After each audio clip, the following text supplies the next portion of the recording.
Tuesday, January 1st, 1856. With little pride and less hope, we begin the new year.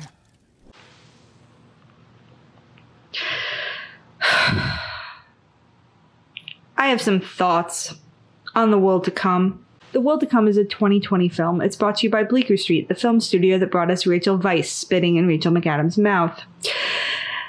It's directed by Mona Fastfold, and forgive me if I've butchered that name. It stars Catherine Waterston, Vanessa Kirby, Christopher Abbott, and Casey Affleck. We will get back to his involvement later. I have a number of issues with this movie. I hesitate to call it a bad film because it's not a bad film. It has some really good elements in it, but there were some elements that really bothered me. The first being the basic plot. So the basic plot is the same plot that we've seen approximately 417 times at this point. It's a quote-unquote straight woman who meets another woman, falls in love, and thereby discovers her sexuality. We've seen this time and time again, starting with this sort of example in Imagine Me and You, through another period drama in Carol, which as much as Carol is a good movie, it still has that same basic plot.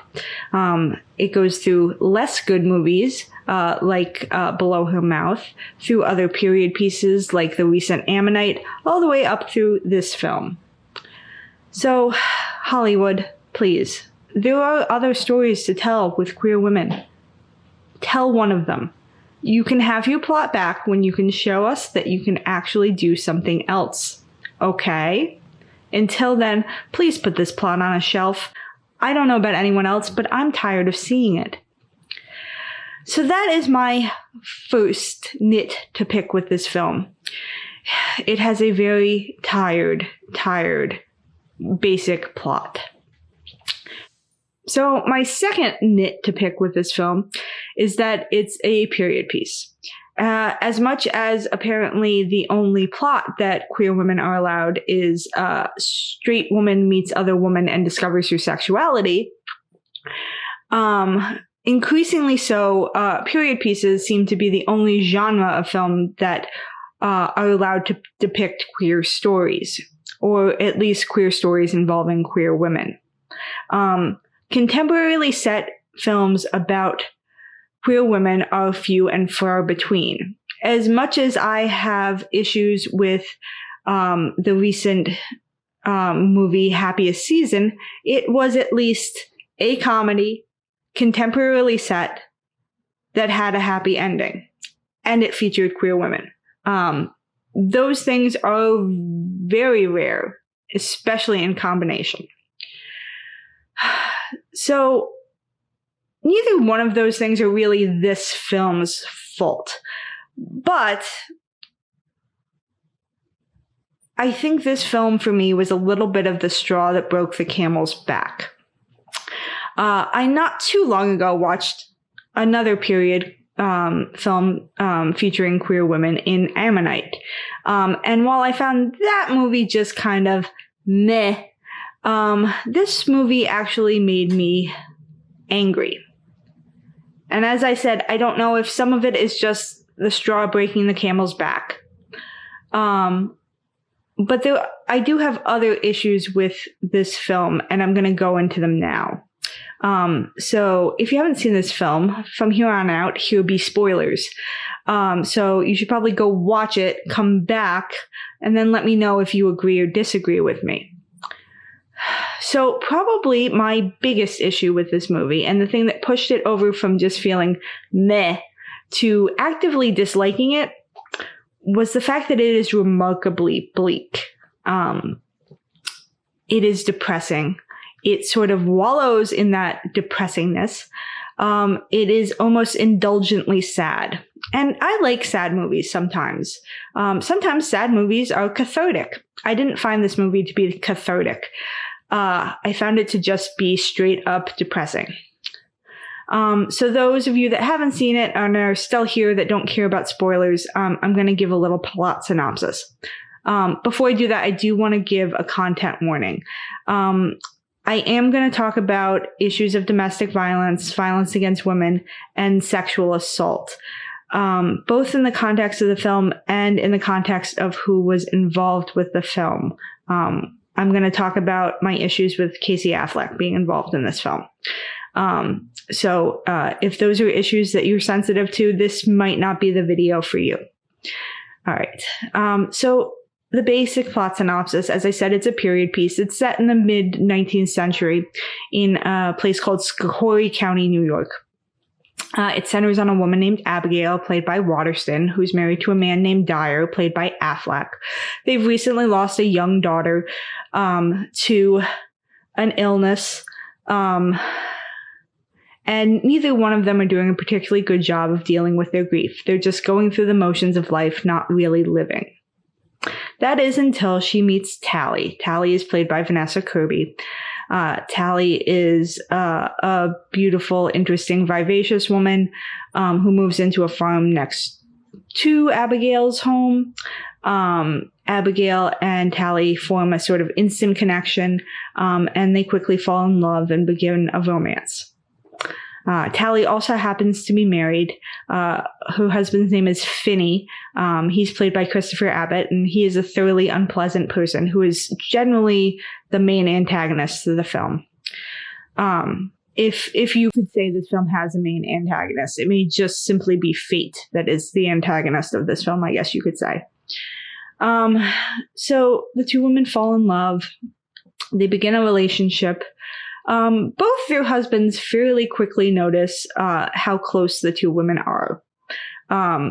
Abigail's husband, Dyer, who's generally presented as a decent man who does love his wife, seems sort of almost sadly resigned to the fact that he is no longer the thing that makes his wife happy. At one point, he comments that her smile disappears when she realizes it's him coming towards their house, and it returns when Tally, a short time later, appears. But he just kind of seems to shrug and accept that this is how things are now. Tally's husband, on the other hand, is implied to be emotionally abusive even before the start of the film. As he becomes increasingly more jealous, this escalates to physical violence. We don't really see it on film, per se. We see a slightly disturbing scene of him chasing her into a room where she locks the door and him screaming at her and banging on it for her to come out. And then we later see her with bruises on her neck.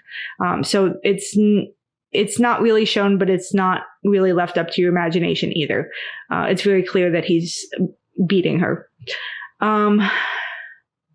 So as Finney becomes more and more jealous, he finally decides to take Tally and move away without telling Abigail or Dyer.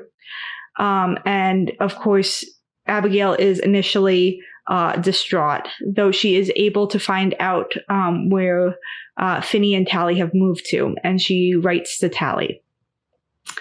And the two women start writing back and forth. And you can probably see where this is going. So beyond the basic plot being very cliched, there's not anything particularly surprising about this movie in terms of plotting. If you've seen the trailer, you can probably guess the vast majority of the plot points without too much difficulty.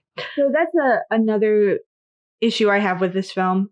I don't much care for it when characters are the architects of their own downfall through, I hesitate to use the word stupidity, but being not too bright, definitely. So Abigail writes Tally a letter that really you would be hard-pressed to not assume that the writer and the receiver of the letter were in a sexual relationship. She also knows how controlling Finney is, and she must know that he has access to Tally's mail. So like I said, you can see exactly where this is going. Finney finds the letter. He reads it. We then cut back to Abigail, who's now especially distraught because Tally has stopped writing. So eventually Abigail convinces Dyer to travel to where Tally and Finney are living. This is probably further than Abigail and Dyer have ever traveled in their entire lives. And they arrive just in time for Finney to tell them that Tally has just died. He claims that she has just died of an illness, but both Abigail and one would assume the audience are meant to believe that he has murdered her. So Abigail rushes into the house. She finds Tally's dead body in bed. Overcome with grief, she lays down next to her. And it's meant to be a moving scene, and it is to a certain extent, because the film is well acted across the board. I have to give it that. All the performances are good. And I found Waterston and Kirby to be especially good, and they especially have chemistry with one another. But I found this scene to be really strange and kind of off-putting. In my opinion, you might disagree with me. So Abigail lays down next to Tally's dead body, and the film cuts to what is essentially a montage of them having sex. And the way it's presented seems to imply that that's what Abigail is thinking about. And maybe I'm strange. Maybe I'm the weird one. You can tell me. But I don't think that if I found the woman I was deeply in love with's dead body, I would lay down next to her and start imagining all the times we banged. It was just one more thing that I found slightly off-putting about this movie. So after that very strange scene, Abigail returns home with Dyer. And the end of the movie starts out with him just asking her how they move forward from there. And she basically says, I can't, that this is it. I'm just going to kind of live. She does in voiceover. By the way, this film is narrated. So if you have a thing with narration, this also is not the movie for you. She narrates that she will figure out a way to make Finney pay for what he's done. But really, at the end of the film, he faces no repercussions for what he's done. So she tells Dyer that this is it. She's just going to go through the motions of life. And then as she's talking to Dyer, he morphs into Tally. And the film sort of implies that this is the only way that Abigail can be happy now, is in her memories of Tally. And that is something that I think pushed me from being meh about this movie to actively kind of being mad at it. There's a couple things. So first of all, Tally herself is sort of really, her life is just super depressing without too much hope. So she is, as I described her before, young and beautiful and vivacious. And she's married to a deeply unpleasant man, and she is deeply unhappy even before her death. The only fleeting happiness she gets is with Abigail. And then her life is snuffed out. And there's something tragic. It's something deeply tragic in that, but it's not tragic in a satisfying way. It's just tragic and depressing. And then we are left with Abigail, who is going to spend the rest of her life unhappy. Only being happy in the memories she has left of Tally. It's a really bleak ending that I didn't find particularly satisfying. I also think it promotes this sort of epic, tragic romance that Hollywood seems to love, but I don't think is actually the healthiest thing in the world. It's this idea that true love exists and you only find it once, and if you lose it, you're screwed. And I think there are healthier depictions of romance to be had. I don't think that's something we should be promoting. I also think the movie could have done something so much more different. They sort of set up Dyer as a decent guy who loves his wife, and he also seems to quite like Tally. I would have loved this movie beyond measure if they had wound up as a happy throuple at the end. It's not as if polyamorous people haven't existed throughout history as well. But the movie doesn't do that. The movie picks the most cliched ending possible. And that's sort of what made me really dislike this movie on its own merits. And then there is another issue with this film that I have, and it is the presence of Casey Affleck. I have to say, he does a good job in this movie. He does a good job at making Dyer likable, without sort of overshadowing the relationship between Waterston and Kirby. He's a good actor. But for those of you that might not be aware, several years ago, he was accused by two women of, let's say, sexual misconduct, stemming from a movie he directed. I believe both cases were associated with the same film. He was sued by both women. He settled both lawsuits out of court. You can make from that what you may. He, at the time, I believe, denied the allegations.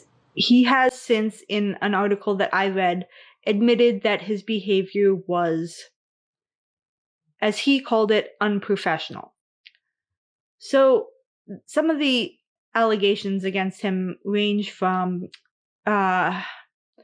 inappropriate sexual comments towards one or both of the women, telling a male crew member to expose himself to one of the women, up to crawling into bed with one of the women, touching her inappropriately, and then becoming angry when she asked him to stop.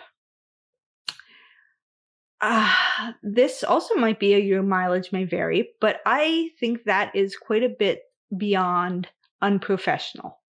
And it doesn't make me think that Casey Affleck is actually particularly sorry for what he's done, or that he understands the magnitude of what he did.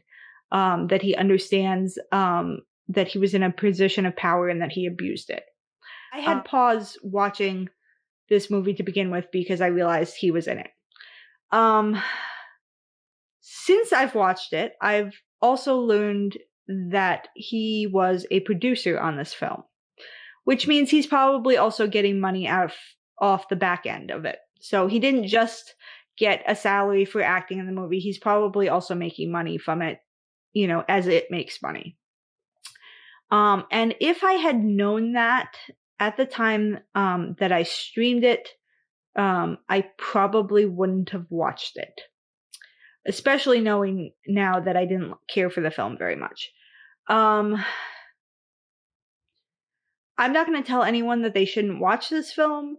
I'm not going to say that you shouldn't watch any film with Casey Affleck in it. That's up to you, and your own conscience and your own moral compass. I obviously did watch it, so I would be a huge hypocrite if I told other people not to. But I do want to make people aware of the issues surrounding him and his involvement in the film, just in case that is something that you want to avoid. So, I don't know what other people felt about this film.